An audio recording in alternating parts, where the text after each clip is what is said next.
kang katulad, wala kang katulad, wala kang katulad, O Diyos.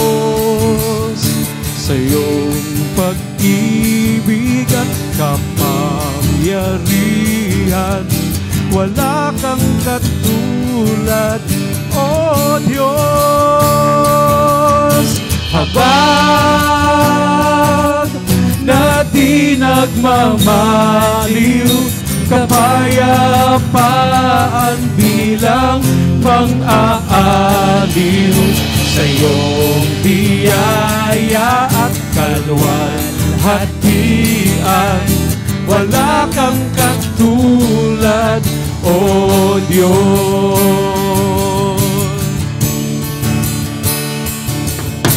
Wala kang katulad, wala kang katulad, wala kang katulad, O Diyos. Sa iyong kalinga at katapatan, wala kang katulad, O Diyos. Awa na lalaging sariwa, lubos at ganap ang iyong pangunawa. Sa iyong katwiran at kabandalan, wala kang katulad, O Diyos. Wala kang katulad, wala kang katulad, wala kang katulad, O Diyos.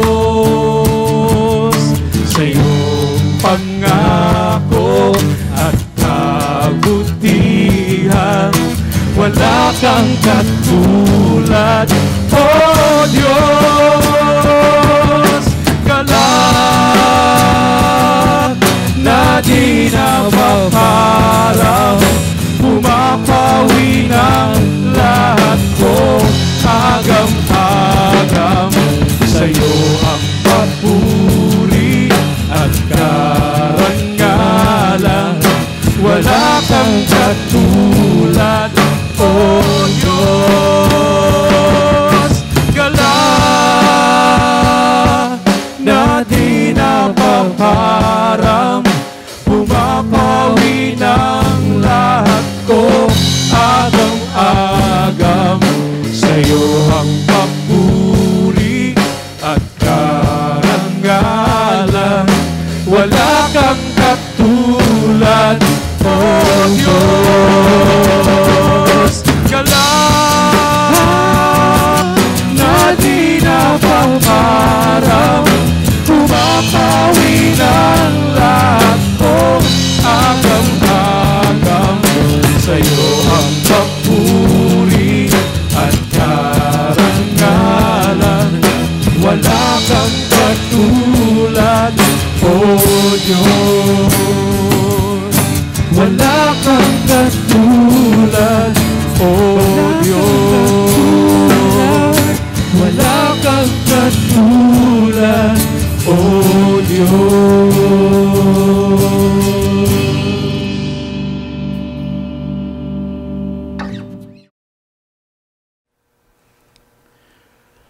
Isang pong magandang umaga muli sa inyo mga kapatid sa ating pong gawain sa umagang ito.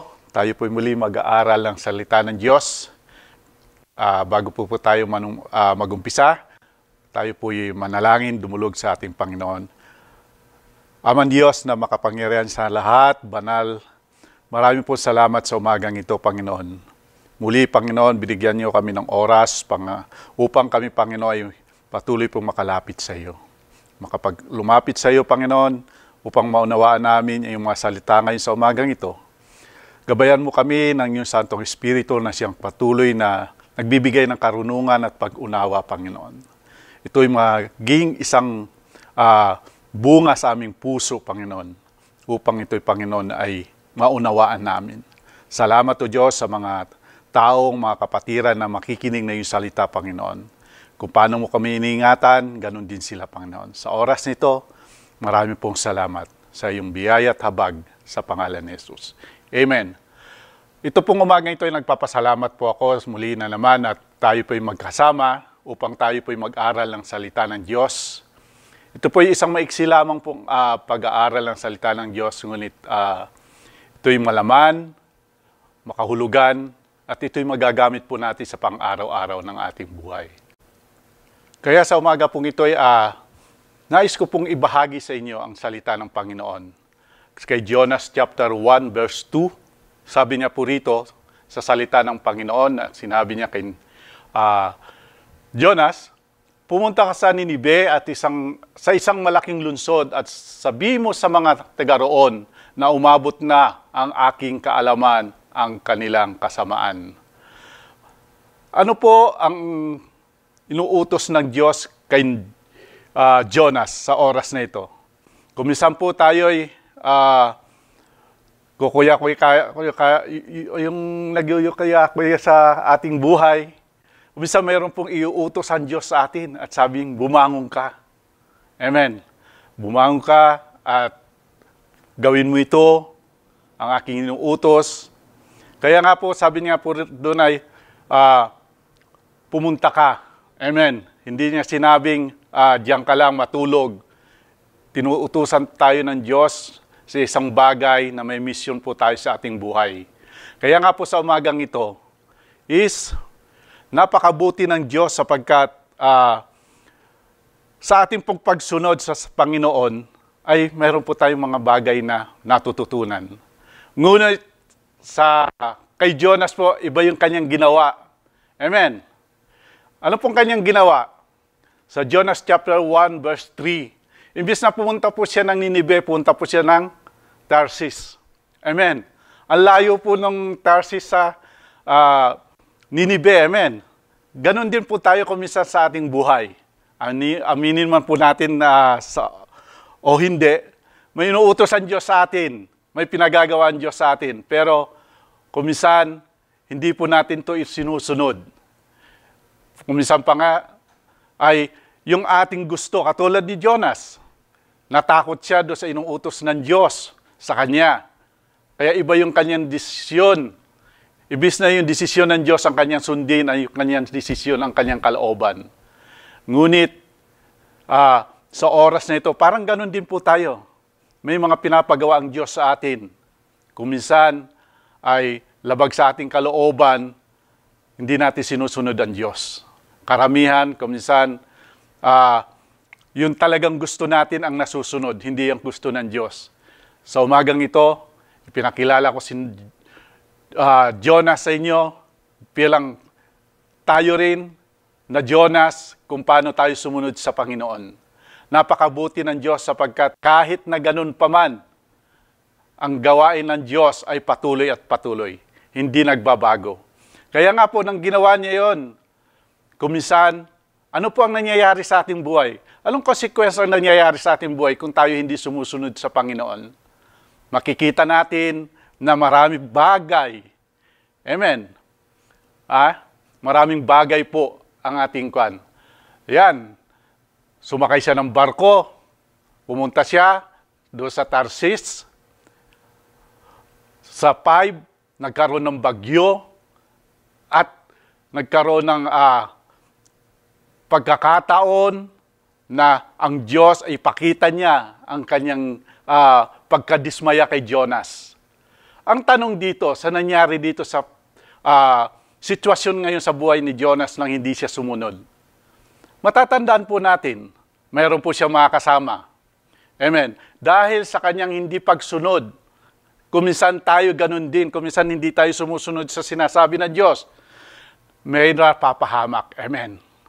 Merong isang tao o dalawang tao na higit pa, kuminsan, nang dahil sa ating pagsuway, may napapahamak. Amen. Na may nadadamay dahil sa desisyon natin na hindi natin pagsunod sa Panginoon. Napakabuti ng Diyos sapagkat ipinapakita ng Diyos kung paano siya makapangyarihan. Sinasabi niya, kung akong susundin mo, maganda ang papuntahan mo. Amen. Kaya nga po, sinasabi po ng Bible na anuman ang gagawin natin sa ating buhay bilang Kristiyano, nariyan ang Diyos nakatingin sa atin. Patuloy tayong gagabayan kahit na tayo nagkakamali, kahit na tayo sumusuway sa Kanya. Ang pag-ibig ng Diyos sa atin hindi nagbabago. Nariyan pa rin siya, inaalalayan niya tayo sa oras ng ating kagipitan. Kaya nga po sabi niya po dito sa Jonas 1 and 5, siya po'y hinulog dahil sa Kanya. Kanyang pagkasuway sa Panginoon, anong ginawa ng tao? Hinagis siya. Inutos niyang siya po ihagis sa dagat para hindi mapahamak ang iba. Karamihan sa atin ay kumisan pag nagkakamali tayo, yung mga kasama natin di sa ating buhay ay gusto niyang huwag mapahamak. Kaya nga po napakabuti ng Diyos sa atin. Ayaw ng Diyos na tayo magkamali, bagkus patuloy po tayong dumating sa punto na ang ating Panginoon ang ating tatawagan. Sa oras pong ito, mayroon po akong isang tanong. Sa isang araw, ilang beses po tayong manalangin? Amen. Dumulog sa Panginoon, sa paggising sa umaga ba'y nananalangin tayo? O pagbago tayo matulog, nananalangin tayo? O sa anumang bagay, kung anumang ating ginagawa, patuloy po tayo nagpapasalamat sa Diyos. Purihin ang Diyos sapagkat ang Diyos ay lagi pong naniriyan, handang makinig sa atin, handang tumugon sa lahat ng ating pangangailangan. At si Jonas po ay hinagis sa dagat at kinain ng isda. 3 araw po siya doon. Namalagi po siya sa tiyan ng isda. Purihin ang Panginoon. Ano pong ipinapapahiwatig po nito? Yung 3 days siyang nasa ilalim ng tiyan ng isda. Ipinapakita po dito sa pangyayaring ito, sa buhay ni Jonas, ipinapakita po lamang po na kung paano po magaganap ang isang mangyayari sa future. Kung paano mamamatay si Kristo at muling mabuhay sa 3 araw. Pinapakita po lang po dito. Ibig po sabihin, lahat po na nangyari sa Old Testament na hula para sa ating Panginoon ay naganap. Nangyari dahil ipinapakita sa mga bawat salita ng Diyos, lahat ng iyon ay magaganap. Napakabuti ng Diyos sa atin sa bawat isa. Huwag mo po natin kalilimutan na tayo ay may Diyos na mapagmahal.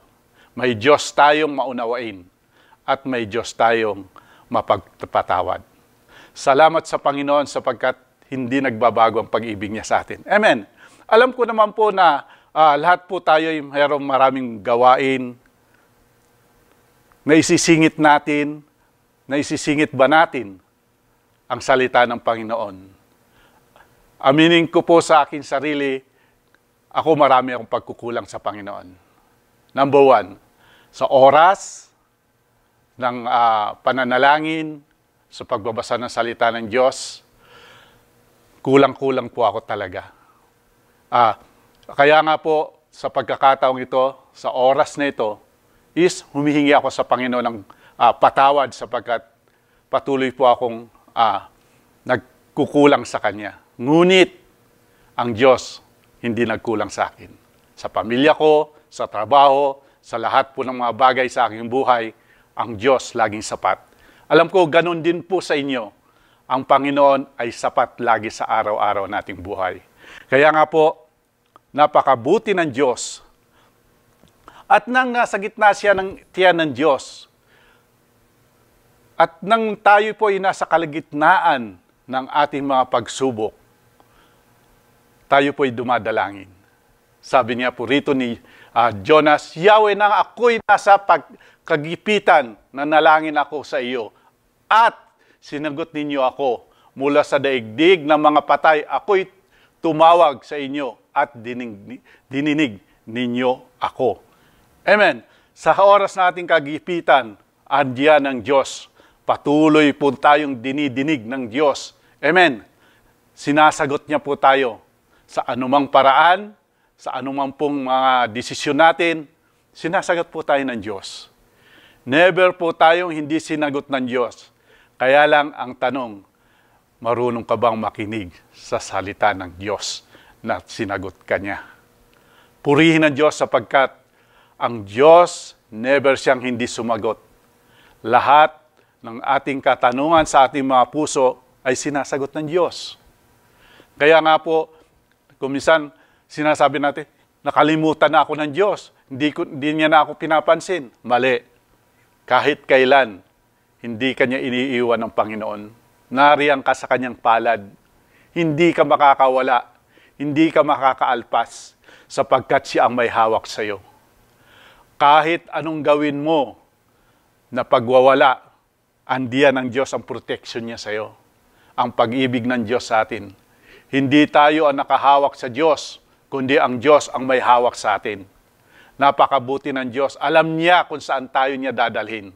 Alam niya kung saan ang ikabubuti natin. At alam niya kung saan ka dapat pumunta. Napakabuti ng Diyos sa atin sapagkat alam niya kung saan tayo dadalhin ng Panginoon. Napakabuti ng Diyos. Salamat sa umagang ito sapagkat narito tayo upang buksan ang ating mga puso, upang tayo magpasalamat sa Kanya sa oras na ito. Hindi lamang upang tayo mag-aral ng Kanyang salita, kundi upang sa oras na ito, tayo magpasalamat sa Kanya. Sa oras na ito, sa dami nating mga agam-agam sa ating buhay, lalo na ngayon sa may pandemic, marami po tayong mga iniiwasan. Amen. Ngunit ang proteksyon ng Diyos sa atin, hindi nagbabago. Patuloy po nating nararamdaman yan, nararanasan yung protection, ang yakap ng ating Panginoon sa atin. Amen. Kaya nga po sa umagang ito, napakabuti ng Diyos sapagkat ang mga salita niya, ipinapakita niya na si Jonas ay isang instrumento na pinapakita kung paano ang isang kanyang anak na utusan upang tayo sumunod sa kanya. Kung anuman ang ating gagawin, tayo ba'y sumusunod sa salita ng Panginoon o tayo'y patuloy na sumusuway? Amen. Kaya nga po sa umagang ito, ay pamamagatan ko ito na sumunod sa Diyos. Tayo po'y patuloy ba tayong sumusunod sa Diyos? O patuloy po tayong sumusuway sa Diyos? Kaya nga po, anong nangyari sa ating pagsuway? Di ba nakita natin si Jonas? Sa kanyang pagsuway, maraming napahamak. Amen.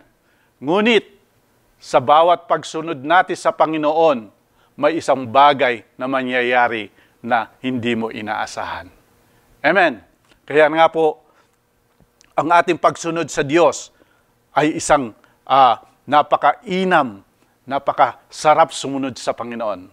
Kaya nga po sabi niya dito sa Jonas chapter 3 verse 2, at nang siya iluwa ng isda, at sabi niya doon ulit, inulit ng Diyos sa kanya, pumunta ka sa lungsod ng Ninibe at ipahayag mo ang mga ipinasasabi ko sa inyo. Amen. Kaya nga po, lagi tayong nire-remind ng Diyos, anak, ito ang dapat mong gawin. Ito ang dapat mong sundin sapagkat alam ko kung paano ko i-drive ang buhay mo. Amen. Kung paano ang gagawin ko sa iyo. Anong ginawa niya? Sabi niya po rito, sa Jonas chapter 3 verse 4, binalaan niya ang mga tiga-Ninibe, gugunawin na ang Ninibe, magkaraan ng 40 araw. Meron pala sa inuutos ang Diyos. Ito yung inuutos ng Diyos sa kanya. Sa ating buhay, sa ating pang-araw-araw na pamumuhay, ano po ba yung pinapagawa ng Diyos sa atin? Sumusunod ba tayo sa kanyang salita? Sinusunod ba natin ang ating Panginoon? O yung ating lamang pong desisyon ang nasusunod? Alam niyo po ba, bilang isang Kristiyano, kung ang advisor mo ay ang Panginoon sa iyong buhay, 100% nasa tama ang direksyon mo ng iyong buhay na tinatahak. Napakabuti ng Diyos sapagkat ang Diyos ay siya nagbibigay sa atin ng magandang direksyon. Alam niya kung saan kanya pakakainin na mainam na sabsaban. Amen. Kung sa atin pag-iisip, napakaganda ito na ating gagawin. Ngunit mas the best ang gagawin ng Diyos sa ating buhay. Amen. Hindi lang sa ating buhay, kundi sa ating pamilya, sa ating mga kahalubilo sa ating kapaligiran. Ang Diyos ay siyang patuloy na nagbibigay ng lahat. Amen. Ano ang ginawa ng mga taong kanyang pinagsabihan? Naniwala ba ang tao sa kanya? Amen. Naniwala sa kanya na siya ay sinugo ng Diyos upang babalaan sila. Nanalangin sila, nag-ayuno sila. Amen. Kaya nga po tayo bilang isang Kristiyano, tayo inutusan ng Diyos. Amen. Pag inutusan tayo ng Diyos, maraming maniniwala sa atin. Amen. At patuloy na marami pong tatanggap sa Panginoon. Dahil nakita nila na ganun sitwasyon ang mangyayari sa kanilang lugar. Napakabuti ng Diyos sapagkat may isang Jonas na nagsabi sa kanila. Sabihin na lang natin na tayo isinugo ng Panginoon sa isang kapatiran natin na pinasasabi ng Diyos na mahal ka ng Panginoon. Kailangan mo siya sa iyong buhay. Amen. Mayroon ba tayong kaibigan na ipinapanalangin na kailangan na tayo po ay pumunta na upang siya ipanalangin sa anumang bagay na pinagagawa ng Diyos? Kapag pumunta po tayo sa isang kaibigan o kamag-anak na mayroon pong layunin ang Diyos sa kanyang buhay, na ikay pinapapunta, ibig pong sabihin, yung taong pong yun, mayroon po siyang pangangailangan. Hindi lamang po pinansyal, kundi spiritual na pangangailangan. Amen. Hindi lahat po ng lumalapit ay sa iyo ay hihingi ng tulong na pinansyal. Karamihan nga po, kuminsan,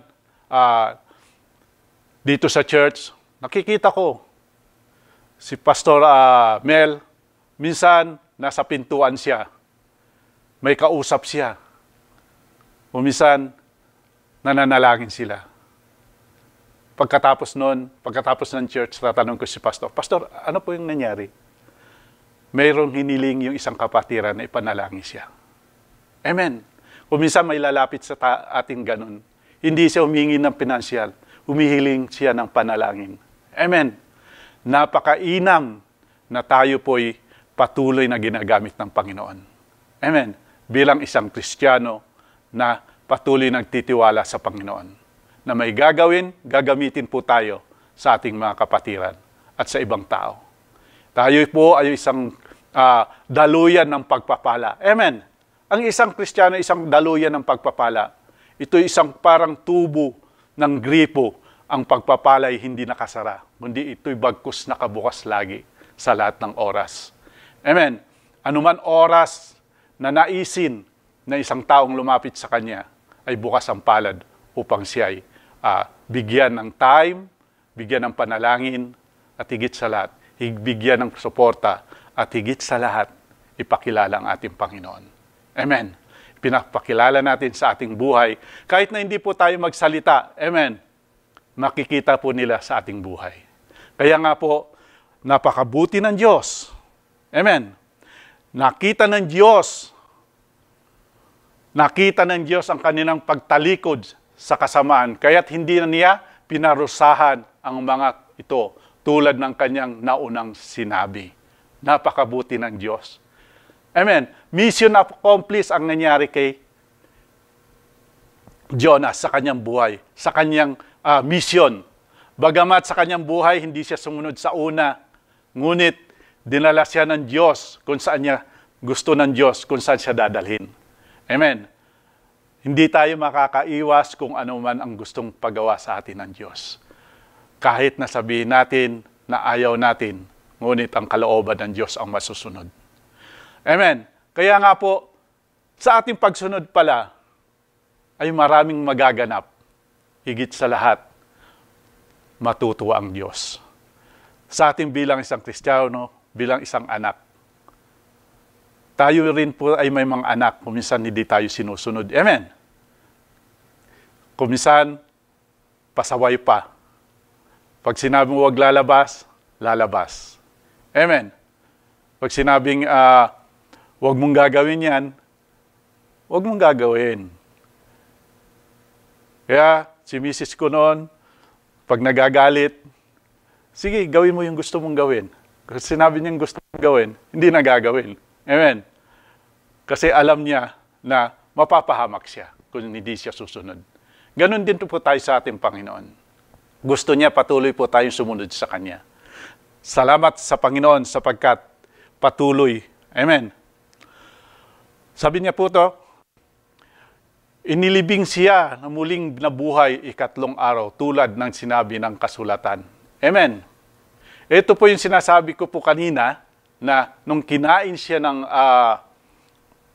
isda sa 3 days, ito po yung katugunan sa salita ng Panginoon na ikatlong araw tulad ng sinabi ng kasulatan sa John 15:4. Ito po yung 3 araw nang namatay ang ating Panginoon, ngunit sa ikatlong araw, praise God, muli siyang nabuhay. Ipinakita ni Jonas, nangyari sa buhay ng ating Panginoon sa kasulatan. Purihin ang Diyos sapagkat ang lahat ng bagay ay alam ng Diyos kung paano po tayo paghaganin ang ating puso, ang ating buhay, ang ating mga desisyon sa ating buhay. Purihin ang Diyos sa umagang ito sapagkat patuloy po tayong susunod sa Kanya. Amen. Dahil alam natin kung siya ang magiging driver ng ating buhay. Alam natin kung saan tayo pupunta. At alam natin na maganda yung ating patutunguhan.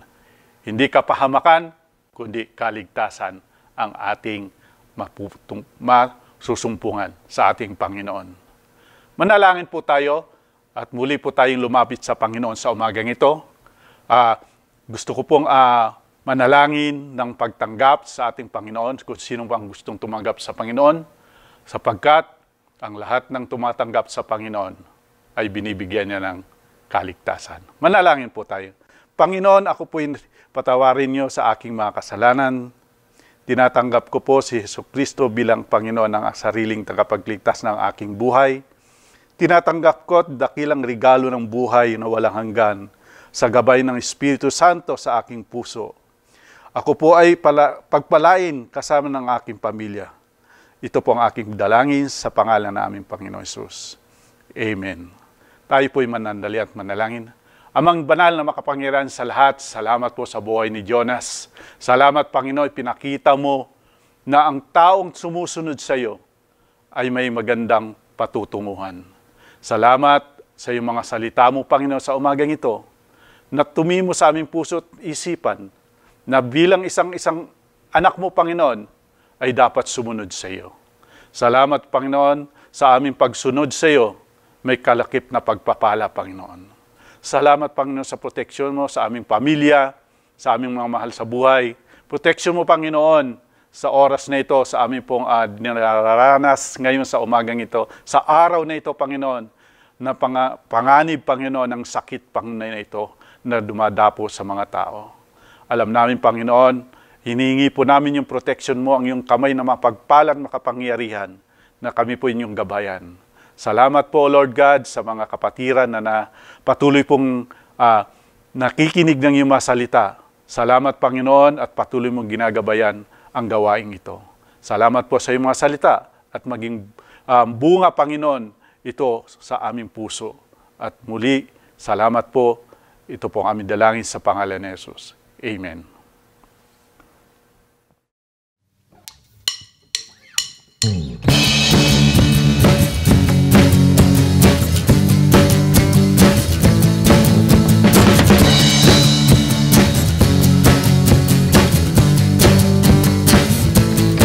May dala, may saya, may tuwa sa piling ng Diyos, sapagkat hirap ng puso ay naglalaho.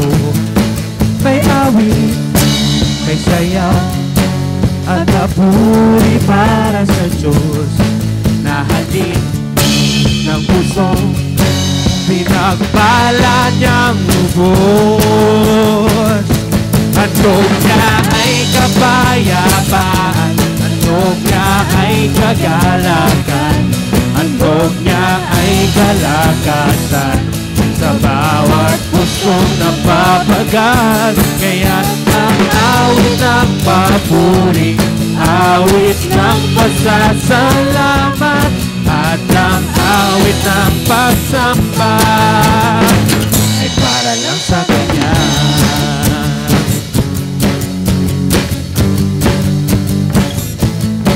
May galak, may saya, may tuwa sa piling ng Diyos, sapagkat hirap na ang puso ay naglalaho. May awit, may sayaw, at papuri para sa Diyos, na hatid ng pusong pinagpala niyang lubos. Handog niya ay kapayapaan, handog niya ay kagalakan, handog niya ay kalakasan sa bawat pusong napapagal. Kaya ang awit ng papuri, awit ng pasasalamat, at ang awit ng pagsamba ay para lang sa Kanya. Handog niya ay kapayapaan, handog niya ay kagalakan, handog niya ay kalakasan sa bawat pusong napapagal. Kaya ang awit ng papuri, awit ng pasasalamat, at ang awit ng